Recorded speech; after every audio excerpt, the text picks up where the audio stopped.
Hola, ¿cómo están? Bienvenidos al programa Hablemos de Salud Pública. Como lo anunciamos a través de nuestras redes sociales en este capítulo, vamos a estar hablando sobre lo que es promoción y prevención en salud. Pero antes vamos a analizar la tasa de incidencia de COVID-19 en la región y nos acompaña nuevamente Gloria Icaza, bioestadística y académica del Instituto de Matemática y Física de la Universidad de Talca. Bienvenida, Gloria, gracias por estar nuevamente junto a nosotros. Hola, muchas gracias, Daniela, gracias. Bien, esta semana hay novedades, vamos a estar hablando de lo que pasa en Curicó, pero antes veamos general lo que está pasando en la región. ¿Se encontraba en este grupo de riesgo intermedio? ¿Eso continúa así o se ha modificado? Sí, continúa, y justamente quería hacer una aclaración, porque nosotros lo que yo hago es un análisis de tendencia y trato entonces de hacer una mirada un poquito más lejana de lo que pasa día a día, porque lo que pasa día a día hay que ajustarlo según la fecha de inicio de síntomas, en fin, hay una serie de cosas, ¿no es cierto? Estos datos uno necesita procesarlo. Entonces, esto no es un informe diario, es un informe de lo que pasa semana a semana y suaviza un poco para encontrar tendencia, porque un día puede subir y al otro bajar. Entonces nosotros tratamos de mirar un poquito más de lejos. Bueno, la región del Maule está con un descenso diario de 1,1% con datos, ¿no es cierto?, que fueron publicados el último sábado, la última semana, pero tiene sus fluctuaciones, pero asumimos que es una tendencia constante. Ok. En Curicó las cosas han cambiado, hasta la semana pasada se mantenía en cuarentena, hoy pasa a la etapa de transición en este plan paso a paso que han implementado las autoridades. Veíamos la semana pasada que esta medida de la cuarentena había tenido un impacto positivo, porque había habido una disminución de los contagios. Así es, y justamente eso es lo que tenemos que evaluar.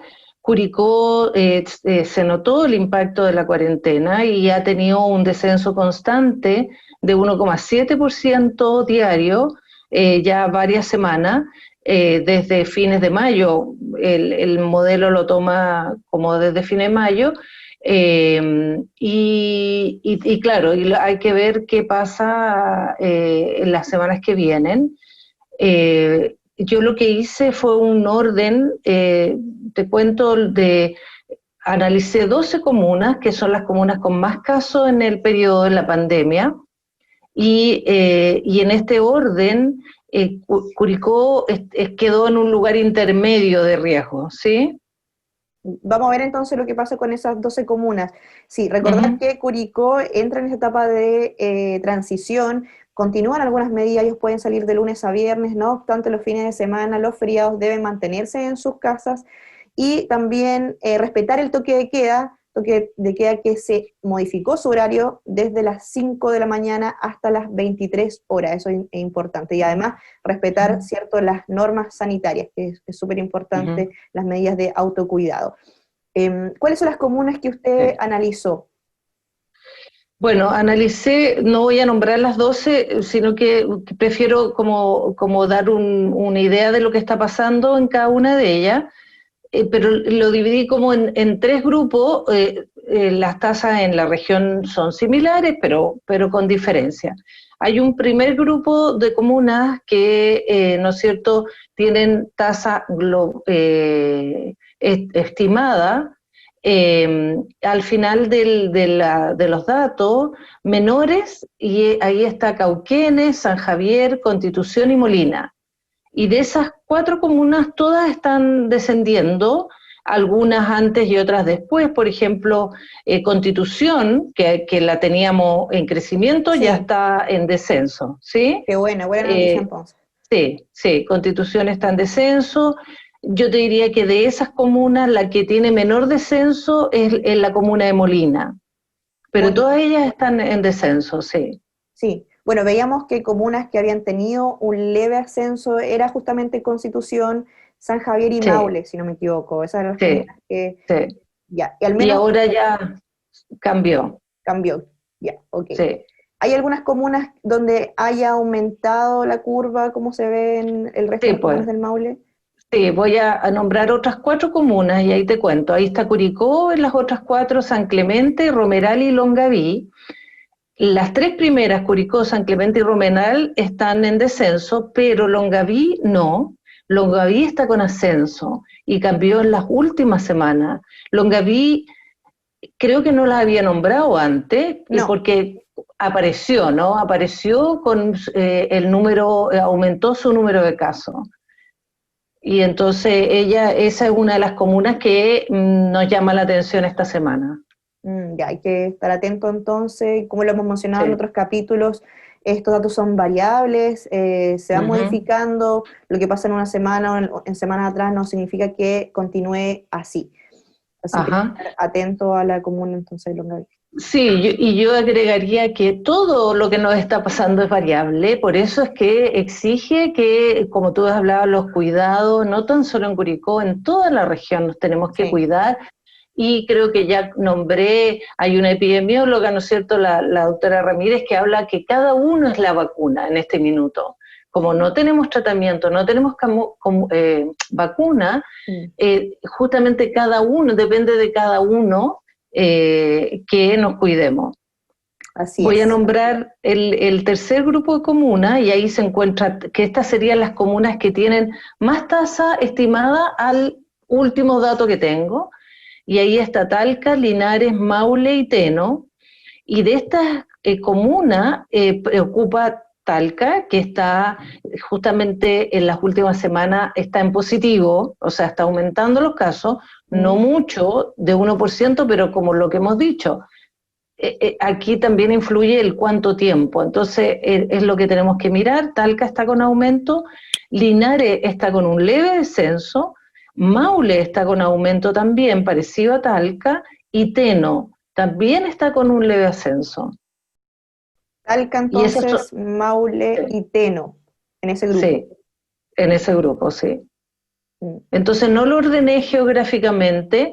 La otra que uno nota geográficamente es que lo que hablamos la primera vez, que también las comunas, depende de la conectividad en las comunas donde hay más contagio, ¿sí? Todo esto depende de, bueno, de varios factores. sí, así es. ¿Qué pasa en el resto del país? ¿Cómo se mantienen las demás regiones?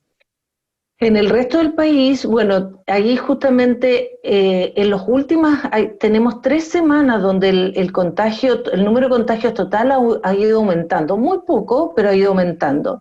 Entonces, eso lo hemos denominado como un freno en el descenso, porque todavía no lo tenemos como una tendencia ascendente, pero hay un freno en el descenso. Ya estamos con una tasa y se ha ido bajando, poquito, pero menos, y entonces en Chile estamos con un descenso actual de 0,8%, ¿ya? Que es menor al ritmo que estábamos teniendo en un periodo anterior, que era de 2,3%. Entonces bajó el ritmo de descenso y eso entonces nos tiene alerta. Ya, bueno, es Luego, importante lo que dice ahí, que sí, no sé si es lo sí, mismo que estancar, pero bajó el ritmo, como lo dice usted. bajó el ritmo, sí. No se ha estancado, Ya. pero sí pudiera ser, ¿no? O sea, va a depender de lo que pase en las semanas que vienen. ¿Mm? Entonces, a nivel del país, tenemos 3 grupos de comunas, pero con distinto número de comunas. Primero, tengo las comunas que se han mantenido con un nivel bajo de tasas, que son la Araucanía, Los Ríos y Aysén, y de esta están en ascenso Araucanía, no muy alto, pero ascenso, y Aysén. Y Aysén que lleva varias semanas, que son muy pocas casas, pero está en ascenso. Entonces, los ríos están en descenso, esa se ha mantenido en descenso. Luego viene un grupo de seis regiones con riesgo intermedio, ¿Mm? y ahí se encuentra el Maule, ¿no es cierto? Y por ejemplo está Coquimbo, que tiene un ascenso, aunque pareciera que en la última semana se va a bajar, pero todavía la pendiente es al alza en Coquimbo. Valparaíso también, que está mostrando ascenso, No cambia la tendencia todavía, pero está mostrando un ascenso y eso nos preocupa. Después está Ñuble, Biobío y los lagos. Ñuble en descenso, Biobío en ascenso, y este fin de semana habían varias variables muy preocupantes en el Biobío, con muchas comunas en ascenso. Y los lagos, que ha tenido mucho tiempo de ascenso, pero pareciera que ahora en las últimas semanas eso está frenado. Luego tenemos un grupo de 7 regiones que son las que han tenido más alto riesgo. Y de esta, destaco esta semana que Magallanes, que era un grupo de comunas con riesgo intermedio, vuelve a ser, digamos, protagonista un poco de la película, con muy altas tasas. Sí, Magallanes nos está preocupando bastante, en las últimas semanas hemos escuchado. Arica y Parinacota, que ha tenido muy altas tasas, está en descenso ahora. Tarapacá está con descenso leve. Antofagasta también con un descenso más pronunciado. Atacama con ascenso, pero pareciera que ya se frena. La metropolitana, que resume, que toma mucho de lo que ocurre en el país, con este cambio en el descenso, con un, ¿no es cierto?, un estancamiento en el descenso. O'Higgins con ascenso, eso ya lo habíamos visto antes, bueno, y Magallanes, que está con tasas muy altas. Ok, hay que estar pendiente entonces lo que pasa en las regiones que están principalmente en este grupo de mayor riesgo. Sí. Quería también contarles que salió hace poco una iniciativa de la Universidad Católica, la Chile y la de Concepción, que se llama eCovid Chile, que ahí son muchos datos, ¿no? Pero ahí también ellos muestran algo de lo que, similar a lo que hemos mostrado ahora, pero diferente también en la forma de mostrar y analizar los datos, y tienen 4 indicadores, ¿sí? Está la dinámica de contagio, que algo de eso fue lo que vimos ahora, testeo, que no hemos visto, trazabilidad y aislamiento, y capacidad hospitalaria, ¿no es cierto? Porque aquí, digamos, los que toman decisiones tienen que mirar globalmente mucha información que se produce diariamente. Sí, bueno, importante lo que están haciendo las diferentes universidades del país. Gloria, le queremos agradecer que nos haya acompañado, se nos acaba el tiempo ya. Muchas gracias por estar nuevamente en este capítulo. Gracias a ustedes. Y así culminamos entonces este bloque. No se separe, siga junto a nosotros porque ya vamos a estar hablando de lo que es promoción en salud.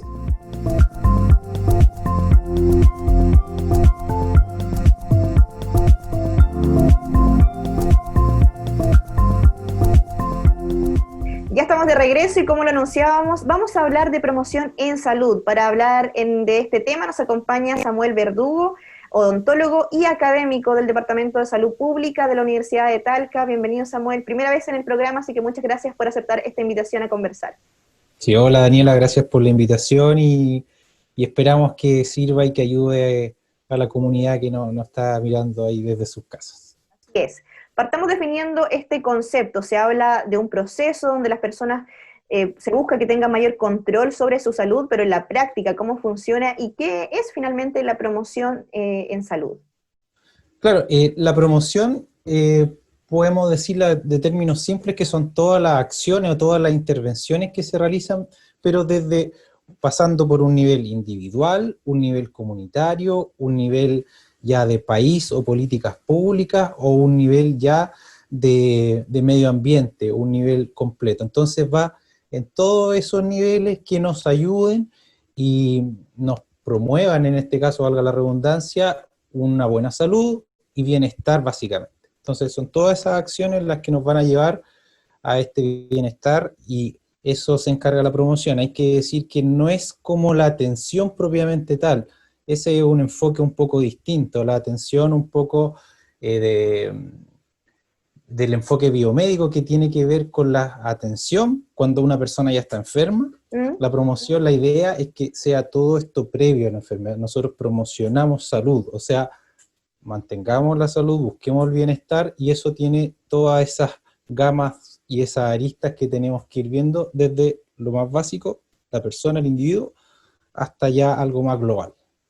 Se busca entonces fomentar estilos de vida saludables en la población.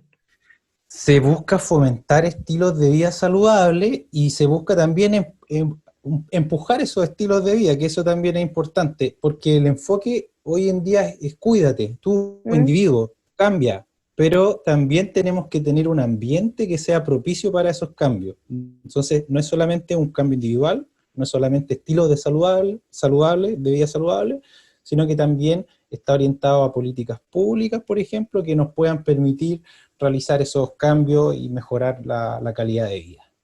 Ok, veamos entonces como los niveles, los cuales mencionabas. ¿Qué rol Ujú. cumple ahí la comunidad o de manera más estructural?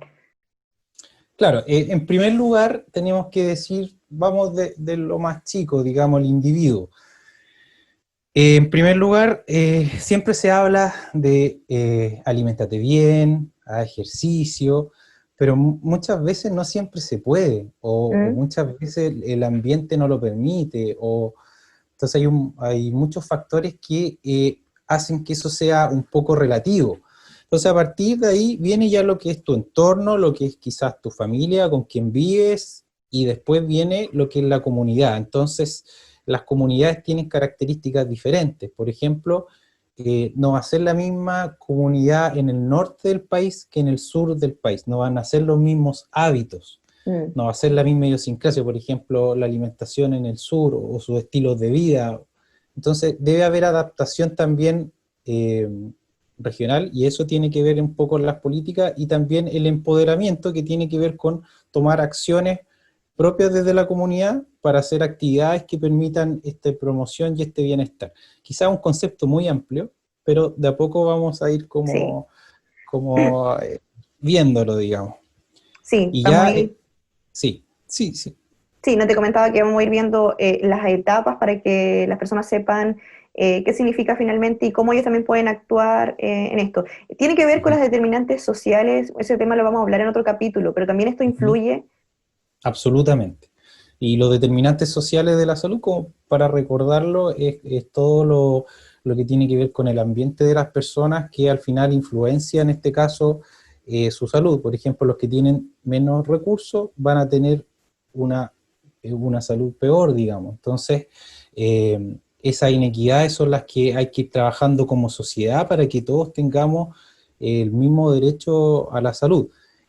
Y vuelvo a reiterar lo que hablábamos anteriormente, que no sea algo individual, no sea que tú tienes que cambiar, sino que ojalá que venga desde políticas públicas como a nivel nacional, que nos permitan ese bienestar y cambio. Y esas políticas públicas pueden ir en varias aristas, desde medio ambiente, desde el hecho de que puedan haber, no sé, campos deportivos, de que puedan haber plazas, de que pueda haber acceso, eh, y vuelvo a reiterar lo de la alimentación, donde puedan haber distintas instancias que permitan ya tener un hábito saludable, pero que sea en este caso de forma equitativa. Y muy bien lo preguntaba, ahí se relacionan estos determinantes de la salud, que en el fondo que los que por ahí tienen menos posibilidades tengan las mismas condiciones de los que tienen más posibilidades. Claro, son bastantes áreas entonces las que se involucran en este proceso. A nivel más estructural, en términos de políticas públicas, si pudiéramos ejemplificar con algunas, ¿qué iniciativas Ujú. se han desarrollado que van en esta línea? Sí, un ejemplo que es como lo que más se conoce, o podríamos mencionarlo, por ejemplo, lo de la ley de etiquetado ¿Mm? de alimentos. Entonces, esa es una política pública que busca un poco cambiar hábitos de alimentación, y que de alguna manera es pionera, por ejemplo, a nivel mundial incluso, pero podemos ir más allá de eso. Además de eso, no se permite, por ejemplo, que existan, no sé, monitos de superhéroe, por ejemplo, en las cajas de cereales para que los Claro, niños eviten comprar. Pero por otro lado también está la bebida con la imagen del deportista o del futbolista, entonces los niños también ven eso. Entonces nos falta un poco avanzar en ese sentido, pero estamos dando pasos. Lo mismo de la alimentación en las escuelas, que no se permite vender alimentos no saludables, pero por otro lado puede, no sé, ir alguien del curso a vender galletas para la gira de estudio, por ejemplo. Entonces, claro, por un lado estamos avanzando, que son muy buenos, muy valorables, pero tenemos que ir más allá y dar más pasos. Y eso requiere un riesgo, requiere voluntad, requiere convencer, Sabemos que también hay empresarialmente un lobby importante para que ese tipo de iniciativas por ahí no se lleven a cabo, lo mismo lo medioambiental y otras áreas. Entonces es un esfuerzo importante y en este sentido la comunidad es muy importante que tenga conocimiento de esto, de que no solamente lo llevemos a la voluntad individual de cambio, que está muy bien, que debemos hacerlo, pero también como comunidad estar informados y empoderados de que estos cambios tienen que también venir de un nivel más alto. Claro, sí. Bueno, mencionabas una de las iniciativas que tiene que ver con la ley de etiquetados. ¿Qué impacto ha tenido, cómo ha reaccionado las personas a este tipo de medidas? Sí, bien, se han hecho estudios, más o menos un 20% ha disminuido el consumo de esos alimentos, pero tenemos que verlo reflejado en los resultados finales, por ejemplo, lo que es obesidad y sobrepeso, y en eso estamos muy complicados como país. 20% obesidad, 30% sobrepeso, son cifras, no, miento, 30% obesidad y 40% sobrepeso. Entonces, claro, estamos avanzando de alguna manera, pero también estamos, por otro lado, aumentando, y esto con los años tenemos que ir haciendo diferentes políticas. Entre otras políticas públicas que tú me preguntabas qué otras cosas se ha hecho, por ejemplo, en un área no directamente con la salud, o sea, pero que implica salud, por eso te digo que es multifactorial, por ejemplo, la ley Emilia en cuanto a las penas en personas que manejan en estado de ebriedad, se ha disminuido, por ejemplo, las muertes, cuando se hacen controles, las personas salen con una menor cantidad de personas en estado de ebriedad, entonces, o con efectos del alcohol, entonces involucra distintas áreas, no solamente los tratamientos o el ámbito de la salud. Claro, finalmente desde diferentes áreas contribuyen a esto que tiene que ver con el bienestar, con la mejor calidad de vida de las personas. Mencionaba el tema del sobrepeso y la obesidad, y la última encuesta nacional de salud no son favorables en este tema porque los porcentajes son demasiado altos. ¿Y eso cómo influye en la promoción de salud o qué se ha hecho en esa materia? Pero ¿se ha hecho a nivel nacional, a nivel comunitario, a nacional nivel...? me refiero. Sí, bueno, hay planes, hay programas en relación a eso, pero nosotros en ese sentido, como sociedad, batallamos de alguna manera con enemigos bien poderosos, por decirlo de alguna manera. En este caso, toda la empresa relacionada con estos temas, todo el marketing, y como seres humanos tenemos que entender que somos muy manipulables. Entonces, en ese sentido, si en las redes sociales nos sale la publicidad, si en la televisión nos sale la publicidad, si vamos a comprar al supermercado y está a la mano, en este caso, alimentos no saludables.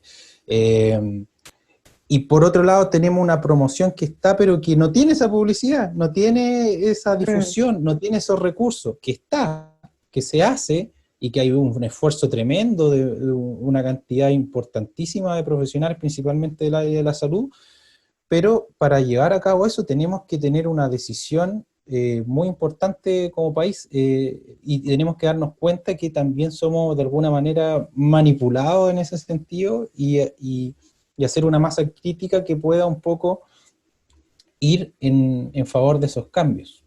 Sí. Y a nivel regional o comunitario, ¿hay también iniciativas que vayan también con estos enfoques? Sí, y qué bueno que me lo pregunta, porque hay que decir que las actividades de promoción son más costo efectivas, o sea, lo que tú inviertes en promoción a la larga es mejor, si es que obviamente esa promoción es efectiva. Te doy un ejemplo. Si hacemos planes de promoción en niños y logramos que con estos planes no logren ser alcohólicos, por ejemplo, cuando sean adultos, el tratamiento del alcoholismo nos va a salir mucho más caro que esa promoción que hicimos cuando eran niños. No sé si me explico. Sí. Entonces, la gracia de la promoción, que costo efectivo es mucho mejor. Ahora hay que ser un poco arriesgado en eso. Entonces, ¿qué pasa? Si hacemos actividades como las que me preguntas, que son actividades regionales que se hacen, o comunales, donde desde el nivel de atención primaria, en este caso los CEFAM, o los de baja complejidad, hacen actividades, pero en general son actividades con recursos limitados, que no son durables en el tiempo, porque tú para hacer promoción necesitas mantenerla en el tiempo y medirla en el tiempo. Los cambios no son, porque en general en política o prácticamente en la vida se piden resultados inmediatos, y la promoción requiere su tiempo. Por ejemplo, los gobiernos cambian cada 4 años, Sí. y tú un plan de promoción tú lo evalúas en 4 años, entonces requiere no ser política de gobierno, sino que política de Estado, colocarnos de acuerdo en este caso como país, para seguir estas políticas, y tienen que ser agresivas. ¿Y por qué digo que tienen que ser agresivas? En el buen sentido, tienen que ser decididas. Porque si invertimos poquito en promoción y hacemos una actividad, puede ser la actividad muy bonita, pero quizá, y las personas que reciben o que son parte de la actividad reciben esto, no sé si reciben es la mejor palabra, pero son parte de la actividad, pueden estar contentas, pueden aprender, pero no significa que exista un cambio de conducta. Si es que inviertes poco en la promoción. Entonces, quien pone las lucas, quien pone la plata dice, bueno, yo coloqué este poco y no resultó la promoción, no voy a colocar, después te puede decir. Y no, tiene que ser todo lo contrario, tenemos que colocar un poco más para que resulte, para que se mantenga en el tiempo, y eso requiere decisión, requiere convicción, requiere acuerdos, y requiere una mirada un poco más de largo plazo, y evaluar los procesos, porque tampoco la idea es como país invertir y que no tengamos resultados. Tenemos que de alguna manera ser arriesgados, jugar al ataque, para llegar a conseguir cambios en el tiempo. Y actualmente en nuestro país funciona así, que se hacen iniciativas en el corto plazo. Se ha ido mejorando, no podemos desconocer eso, pero personalmente pienso que todavía somos un poco tibios o tímidos en este sentido. Y te vuelvo a colocar el ejemplo de la alimentación o del tabaco, por ejemplo. Podríamos colocar impuestos a ese tipo de alimentos.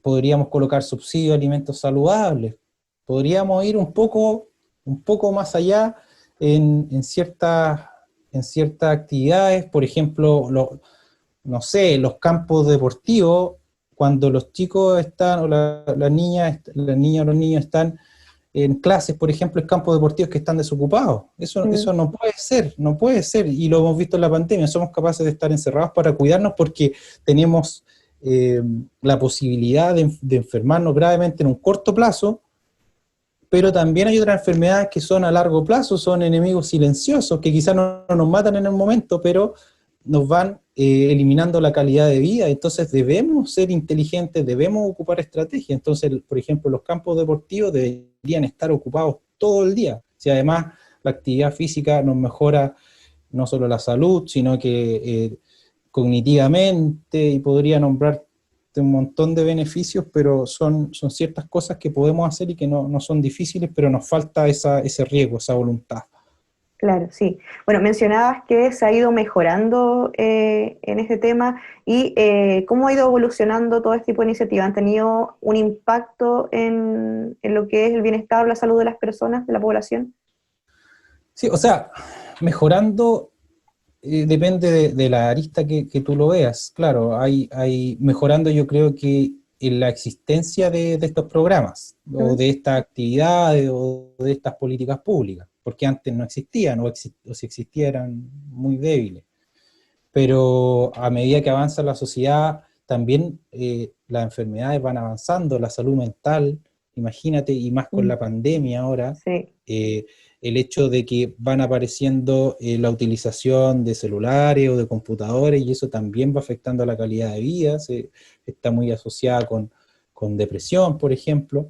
Lo mismo alimentación, que vamos cada vez empeorando. Entonces mejoramos por un lado, claro, pero también empeoramos por otro. Por lo tanto, si bien estamos avanzando en políticas, tenemos que ser más agresivos, ir más allá, no actuar reactivamente, sino que preventivamente actuar antes. Y eso tiene mucho que ver con esto de la promoción.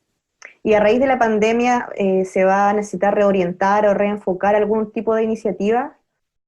Sí, de hecho, inicialmente se podría haber hecho mucho más, lamentablemente no se hizo. De hecho, mucho de la estrategia inicial se basó, por ejemplo, en los respiradores, que es la última etapa de la enfermedad, que claro, ha servido para muchas personas, no se puede desconocer, pero debimos haber actuado inicialmente, quizás perder un poco económicamente, pero haber controlado mejor. Por ejemplo, el riesgo que tomó Nueva Zelanda, que a partir de pocos casos hizo una cuarentena potente y ahora no tiene prácticamente casos, o muy ¿Mm? pocos.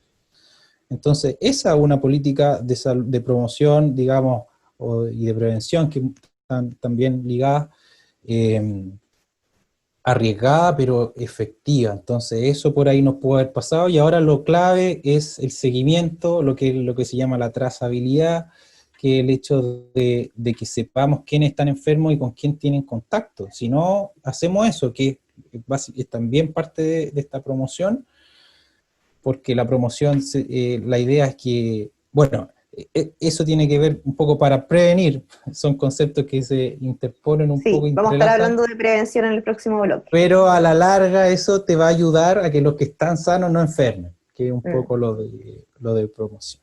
sí. Sí. Nos quedan pocos minutos, Samuel, así que queremos No, se ir nos con fue las rápido. preguntas. Sí, pasó muy rápido. Queremos ir con las preguntas de la comunidad que llegaron, así que voy a leer la primera. Escribe Natalia, dice, ¿cómo aplicar un plan de salud mental preventivo y cómo es el acceso a la salud mental en nuestro país? Uf, eso está bueno. Ahí va un poco orientado a la prevención, pero vamos un poco antes a lo que es promoción. Eh, la idea es que no lleguemos a salud mental ya deteriorada. Entonces, por ejemplo, otros países como Islandia, por ejemplo, que se está tratando de copiar ese modelo acá en Chile, esperemos llegar a hacerlo así porque las idiosincrasias son totalmente diferentes, pero esperemos que sea así. Hace planes para los jóvenes donde hacen actividad física, actividades culturales, eh, musicales, entonces ocupan su tiempo en eso, tienen mejor salud mental, evitan consumo de alcohol, porque todo eso son factores comunes de riesgo. Entonces, si actuamos a un nivel alto, lo demás no ocurre. Entonces, eso es lo que principalmente tenemos que hacer en relación a salud mental. Bueno, y ya cuando está la enfermedad, ya ahí tiene que, en este caso, ser derivado a la APS, donde seguramente va a ser atendido por psicólogo o psicóloga, y si ya es mayor será derivado, en este caso, a un nivel hospitalario, ya a nivel de psiquiatría, digamos, pero el conducto sería desde la APS, si es que ya existe en este caso una enfermedad, pero la idea, como les digo, como sociedad, es tener que avanzar antes de no llegar a eso, que tenemos Claro. que cambiar un poco ese enfoque que lo tenemos, nos ocupamos cuando ya estamos enfermos, Mm, entonces debemos hacerlo antes de. sí. Bueno, la APS es la atención primaria en salud, ¿cierto? Sí, los SFAM principalmente, para que, si es que por ahí no quedó claro, o los consultorios como también se conoce. Perfecto. Vamos entonces con la segunda pregunta, escribe Ana, y dice, ¿cómo las personas pueden participar en la construcción de políticas públicas en salud? ¿Cuál es el rol ahí de la comunidad? Eso es interesante, desde los consultorios, los CEFAM, muchas veces hacen llamados, por ejemplo, para diagnósticos participativos, que es donde se invita a la comunidad a participar y a llevar a cabo esta iniciativa. No siempre las personas participan, o no siempre las personas se informan, Mm, pero también hay una responsabilidad como en este caso los CEFAM, perdón, o ya a nivel ya país, de tener esta información, porque quien nos escribe quizás no sabe, o tú, Daniela, quizás no sabes que existen, o yo por ejemplo, no he sabido de diagnósticos participativos en mi comunidad. claro. Entonces, a partir de esos diagnósticos podemos ir haciendo ya políticas más locales, porque ahí se ven las necesidades de las personas, y a través de esas necesidades podemos hacer planes adaptados para la idiosincrasia local. Sí. Bueno, eso es importante porque muchas veces va a depender del territorio, de la ciudad, no es necesario que sea como Totalmente. todo algo universal. No, absolutamente, porque por ejemplo una comunidad puede decir, mira, acá tenemos un espacio vacío, podemos hacer una compostera, podemos hacer una cancha, podemos hacer un huerto, podemos hacer una plaza, hay que decidir.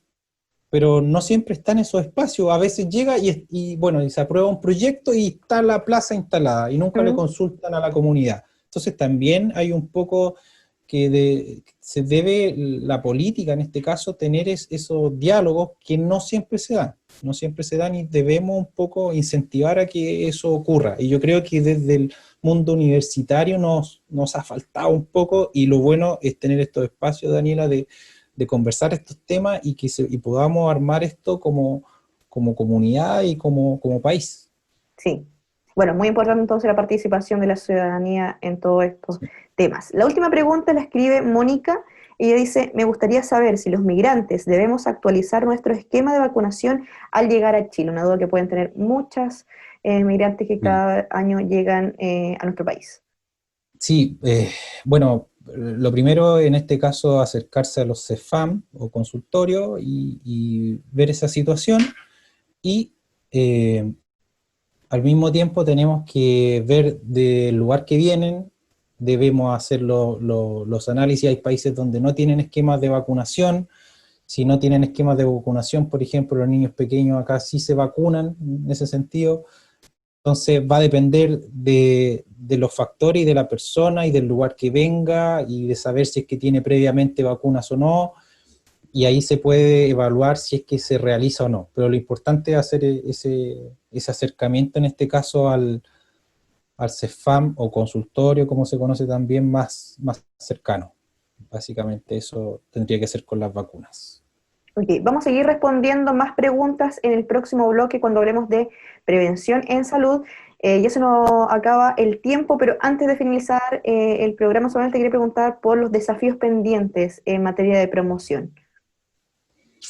Sí, no, tenemos varios desafíos pendientes. Yo creo que debemos avanzar, en este caso, con estos espacios, desde la academia, debemos ser un motor importante en estos cambios. Los mismos estudiantes realmente tienen una motivación, una imaginación, un empuje que nos va a llevar en este sentido. Nos hablamos un poco de lo individual, lo que podríamos hacer cada uno, que también es un tema interesante. Sí, pero igual lo podemos comentar a grandes rasgos. Sí. Pero lo que te decía, que se me fue la idea, de que debemos, en este caso, avanzar y debemos tener la conciencia de que de alguna manera somos muy manipulables, y al saber que somos manipulables debemos tener esa conciencia crítica que, por ejemplo, se tuvo para el 10%, para que se aprobara el 10%. Hubo una masa crítica, hubo por redes sociales, no fue necesario hacer manifestaciones tan agresivas, sino que a través de redes sociales, pero yo veo que en salud estamos muy atrasados y lo vemos con la pandemia. O sea,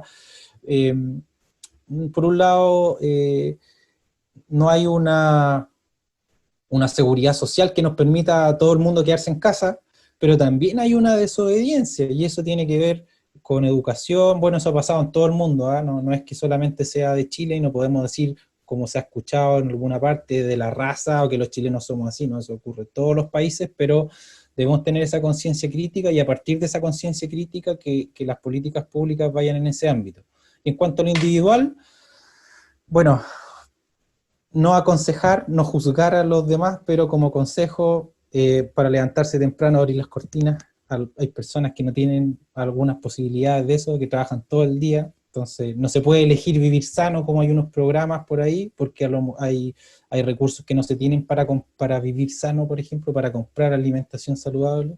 Bueno, nos vamos a ir a otro tema ahí, pero meditar hace bien.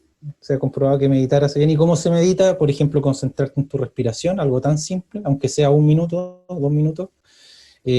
Hacer actividad física. ¿Cómo tenemos que hacer actividad física? Con pequeños logros, dar una vuelta a la manzana el primer día, y el segundo vamos a ir haciendo más. La alimentación, comprar alimentación saludable, si no podemos, lo no saludable, y si compras cosas chatarras, escóndelas lo más posible en tu casa para que sea un poquito más difícil, y eso se ha comprobado que también ayuda, y tener a disposición lo saludable, si es que se puede.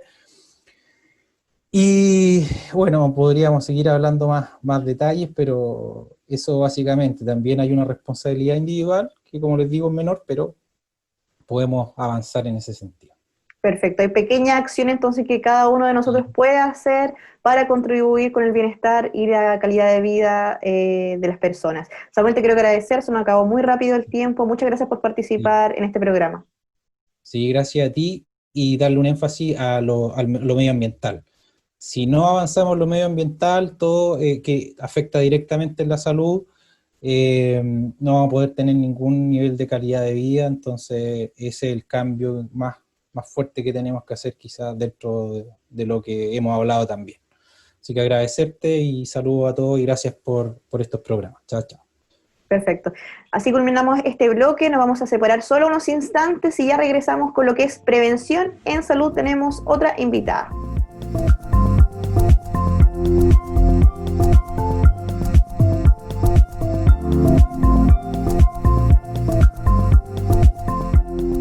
Ya estamos de regreso y como lo anunciábamos, vamos a hablar de prevención en salud y también en contexto de COVID-19. Nos acompaña en este bloque Rocío Sasso, tecnólogo médico y académica del Departamento de Salud Pública de la Universidad de Talca. Rocío, bienvenida, gracias por aceptar esta conversación. Hola Dani, gracias a ustedes por invitarme. Rocío, en el bloque anterior hablamos de promoción en salud, ahora queremos hablar de prevención.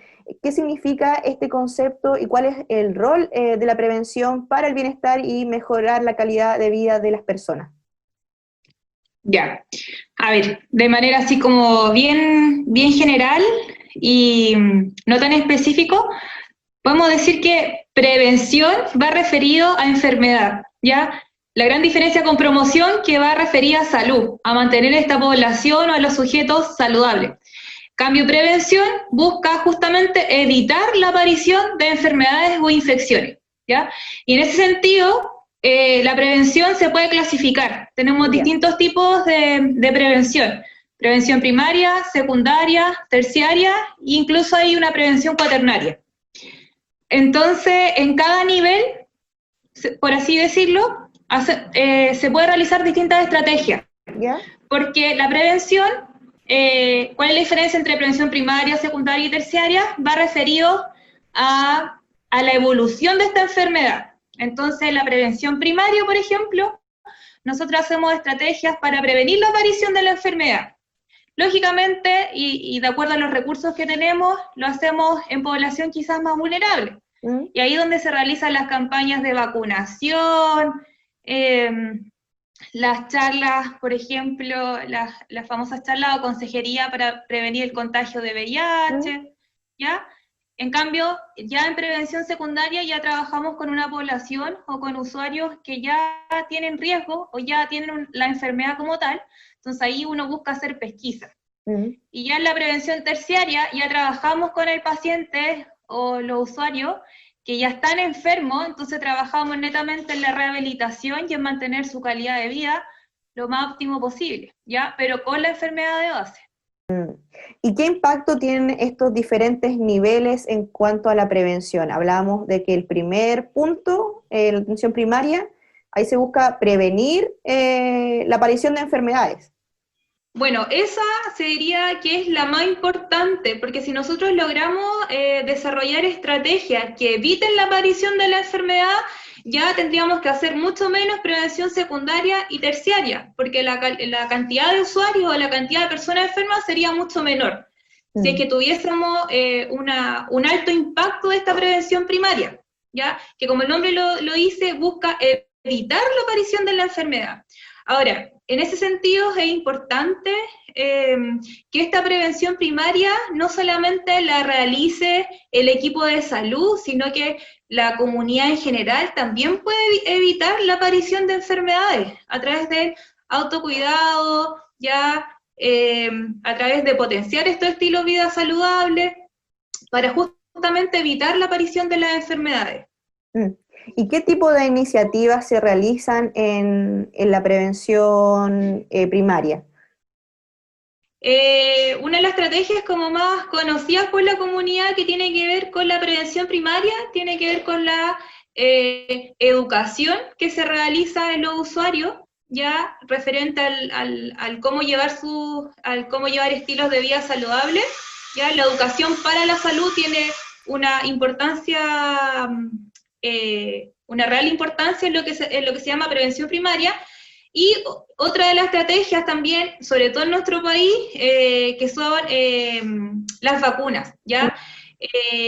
Hay una serie de ofertas de vacuna para la comunidad que está justamente focalizada en los grupos más vulnerables, ¿ya? Que son los extremos, adulto mayor y los niños.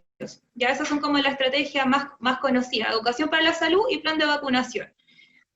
También hay campañas, por ejemplo, para prevenir conductas riesgosas o prácticas riesgosas justamente para prevenir el VIH, ¿ya? Que también tiene que ver con educación para la salud. Y si avanzamos entonces ya al segundo nivel, la prevención secundaria, ¿ahí qué encontramos? ¿Qué tipo de estrategias, planes se implementan en esta materia? Ya.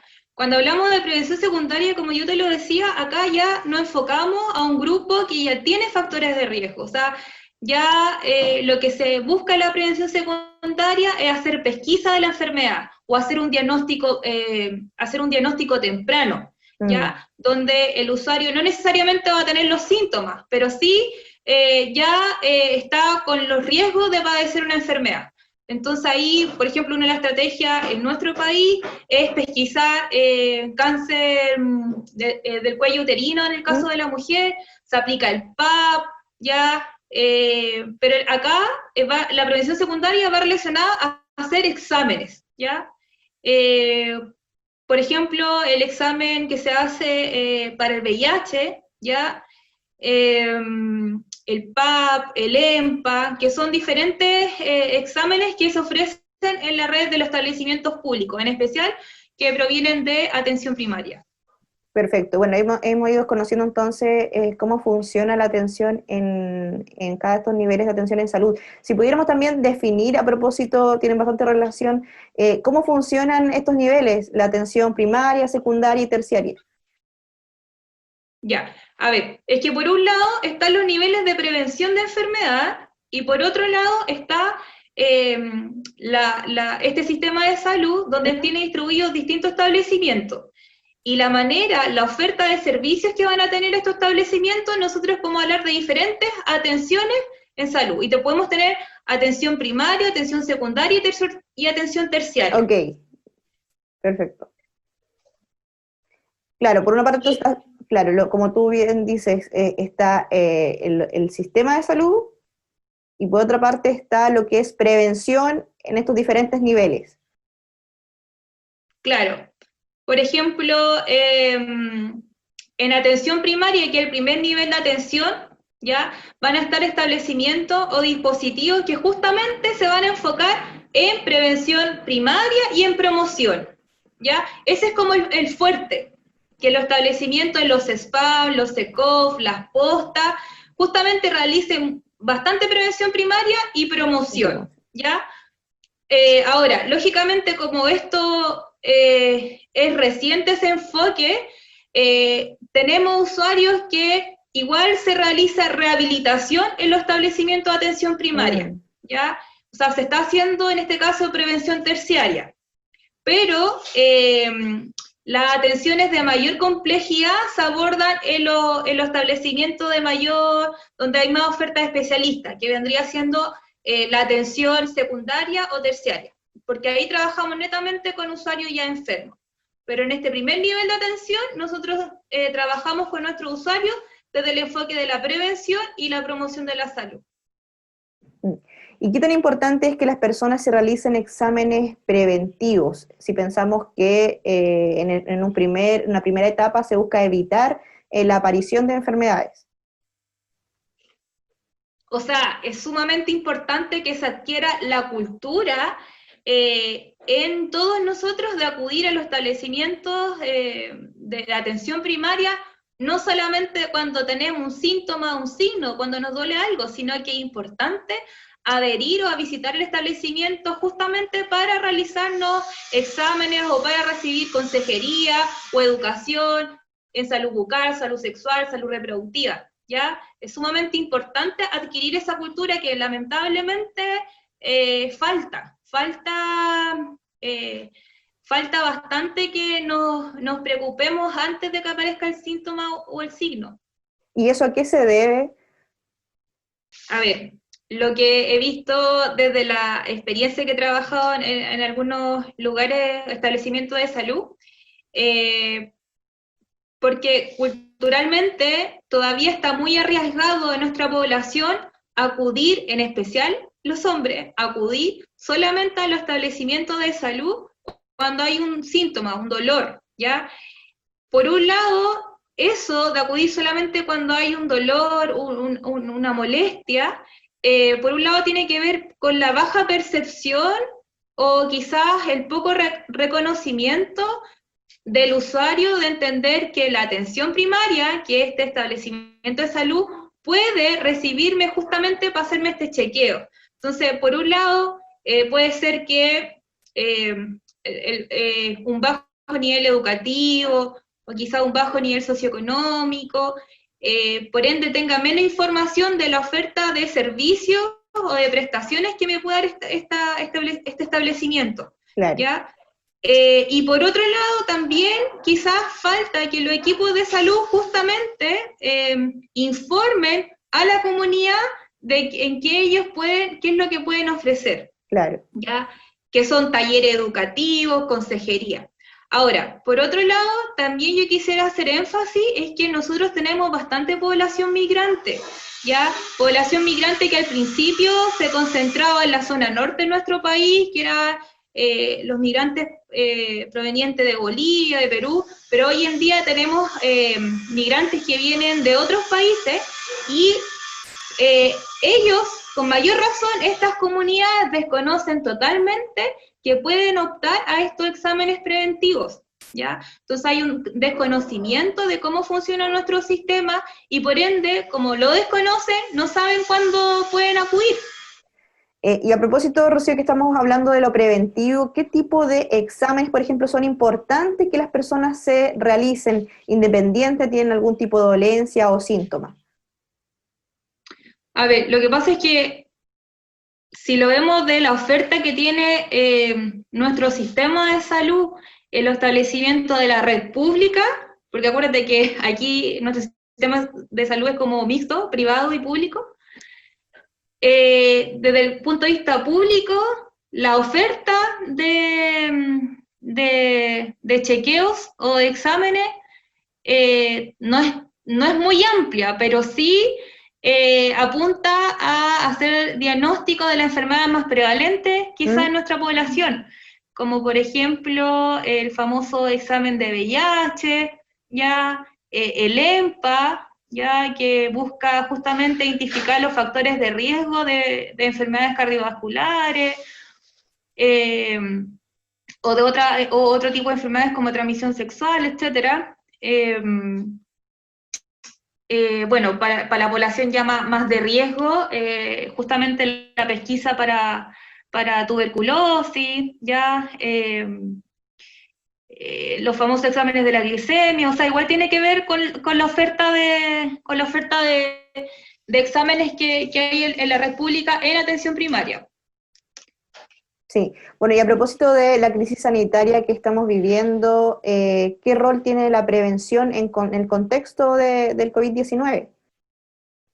O sea, es sumamente importante hoy en día la prevención en todo, prevención primaria, secundaria y terciaria, en especial, mira, yo soy esperanza, yo tengo mucha fe, pero sigo insistiendo que si logramos que esta famosa prevención del COVID, de esta enfermedad, no solamente la lleve o la bandera esto lo lleve los equipos de salud, sino que también la comunidad se organice desde los colegios, la junta de vecinos, la serie de organizaciones civiles y no civiles, si logramos entre todos coordinarnos para hacer prevención, desde el uso de potenciar el uso de mascarilla, la distancia social, el lavado de manos, incluso organizar los tiempos para acudir a la casa, a la caja vecina, ya, o utilizar el transporte público en el horario adecuado, no generar atochamiento. Si logramos entre todos esta prevención, llevarlo en los diferentes organismos que tienen contacto con la comunidad, yo creo que sí podríamos, esperemos, lograr debilitar el alza de los contagios, ¿ya? Que lamentablemente todos los días hay 1.000 a 2.500 nuevos contagios. Entonces, falta que potenciemos esta prevención primaria y secundaria, y que ojalá sea organizada a nivel de las comunidades. O sea, que se trabaje en conjunto las diferentes organizaciones justamente para educar e informar a los ciudadanos, por así decirlo, para que tomemos más conciencia. Como hemos venido abordando en este y en otros capítulos, Rocío, bueno, quedan evidencias que es súper importante la participación de las personas. Sabemos que pueden realizar pequeñas acciones, implementar algunas medidas que vayan, que ayuden a prevenir lo que es ahora los contagios de coronavirus.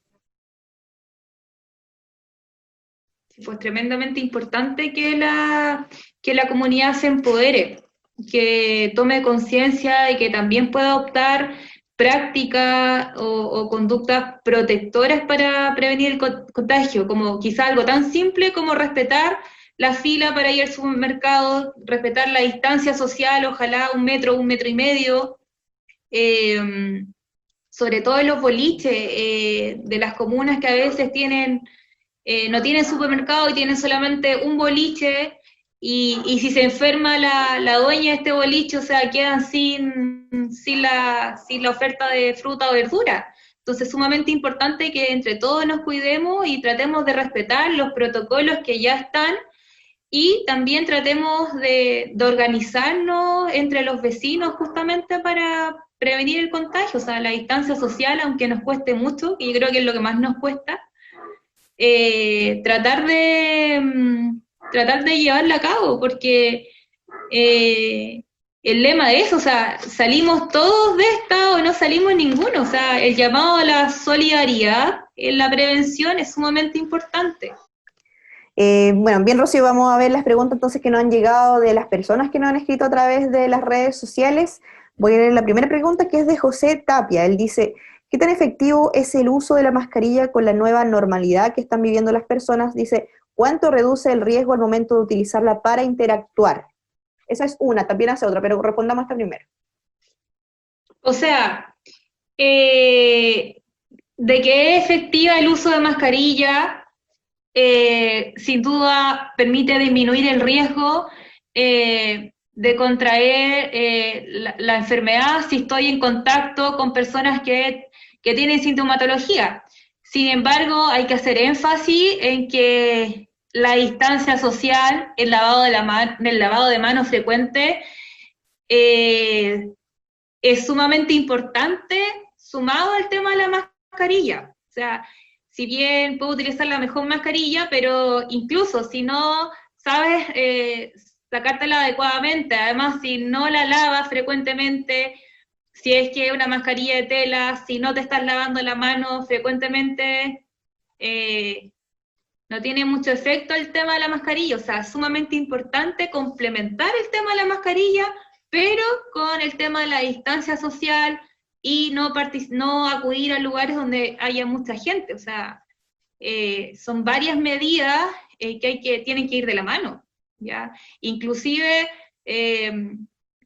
efectivamente, el usar mascarilla, sobre todo en lugares públicos, es sumamente importante, pero si va al supermercado y no desinfectan los productos, igual va a tener riesgo de contagiarte. Rocío, es importante lo que dices, porque esta medida del uso de la mascarilla se debe complementar sí o sí con las otras medidas de autocuidado, como tú bien lo mencionabas, frecuente lavado de manos y también la distancia física, distancia social que se debe implementar. La segunda pregunta que hace José Tapia dice: ¿cuál es la probabilidad de contraer el virus para las personas que se están juntando a fiesta? Y esto es importante recalcar porque va a depender también del plan paso a paso, en que va a depender de cada comuna la situación en la que esté, si está en el paso 1, en el paso 2, en transición, en cuarentena. También es importante que las personas puedan buscar, si no saben, a través de la página Plan Paso a Paso en qué situación se encuentra cada comuna, cada ciudad del país. En estos momentos, como está la situación del país, donde lamentablemente no todas las regiones están controladas o se desconocen justamente los pacientes, los usuarios que son asintomáticos y que no se han realizado el examen, en este momento, como está la situación, el llamado es no participar de esta fiesta clandestina, porque también el hecho de participar en eventos donde tú desconoces a las personas, pese a que pueden llevar mascarilla, si surge algún brote o algún contagio, la pregunta es cómo hacer trazabilidad, o sea, al momento que le pregunten a uno con quién tuvo contacto, y si no conoce quién era la gente de la fiesta, o sea, va a empeorar aún más la situación. Y yo creo que lamentablemente va a haber que esperarse por bastante tiempo para participar de este tipo de eventos.